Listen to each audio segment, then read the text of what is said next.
Hello दोस्तों, स्वागत है आपका हमारे इस वीडियो में। तो दोस्तों आज हम एक्सपेरिमेंट करेंगे कोको कोला के अंदर। तो दोस्तों आपने पहले देखा होगा कि मेंटोस डालने पर कोको कोला के अंदर से फाउंटेन बाहर आता था, लेकिन आज हम कुछ अलग एक्सपेरिमेंट करेंगे।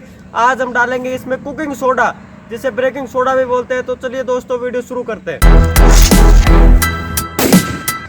तो दोस्तों अब हम डालते हैं कोको कोला के अंदर कुकिंग सोडा। तो वीडियो बहुत ही मजेदार होने वाली है, तो वीडियो एंड तक जरूर देखें।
तो दोस्तों आपने देखा होगा कोको कोला का कितना फाउंटेन ऊपर गया। तो वीडियो आपको अच्छी लगी हो तो वीडियो को लाइक करें, शेयर करें, कमेंट करें और हमारे चैनल को सब्सक्राइब करें। दोस्तों मिलते हैं एक नेक्स्ट एक्सपेरिमेंट में।